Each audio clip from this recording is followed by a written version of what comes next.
Iraqi troops have wrested control of Kirkuk from the Kurds, who have held it for the last 3 years. NPR's Kelly McEvers talks with New York Times reporter David Zucchino about the situation on the ground in Iraq.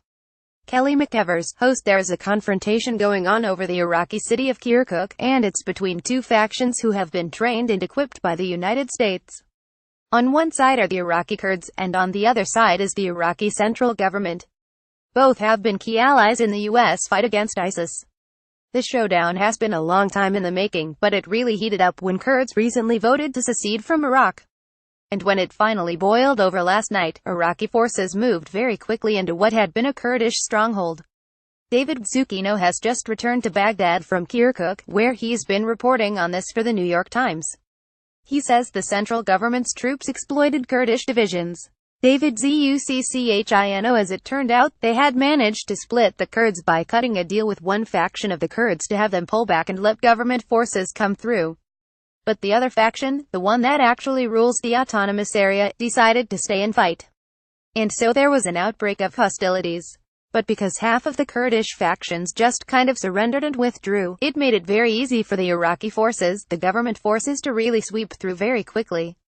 McEvers: So does that mean that Iraqi forces from the central government in Baghdad are now in control of the city of Kirkuk? Zucchino: They absolutely are.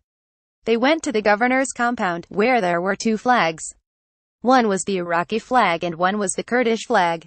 And they took down the Kurdish flag, chuffed the Iraqi one, and then went around the city taking down all the Peshmerga posters and flags and replacing them with their own. And there was a huge celebration. People poured out into the streets, mostly Turkmen and Arabs, firing guns and honking horns and parading with flags. And it went on for hours. McEvers: And we should just say the Peshmerga forces of course are Kurdish forces.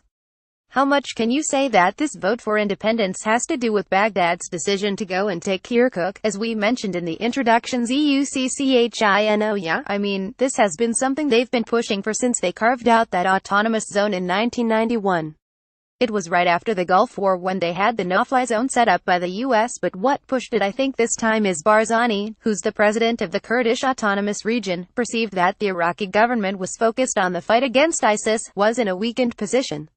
And he figured the Peshmerga would never be stronger because they had done very well in Mosul against ISIS. So I think that's why he pushed it now. And secondly, I think because he's in his 70s. He's been pushing this for a long time. And he cares about his legacy, and I think that's why he pushed ahead. But it's very clear now he miscalculated.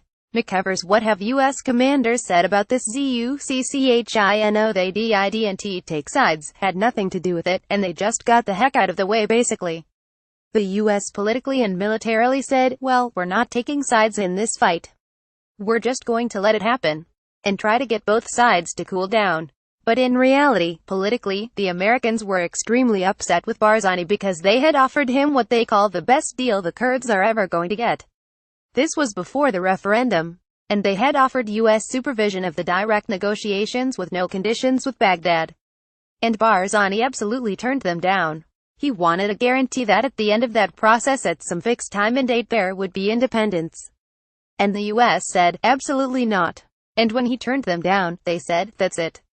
McEvers: How do you see this playing out? What do you think is going to happen in the coming days? Zucchino: The big question now is, does the Iraqi army stop? And they've indicated that they are, and not go into the 3 provinces where they have this autonomous Kurdish region, and they've been very independent for 26 years.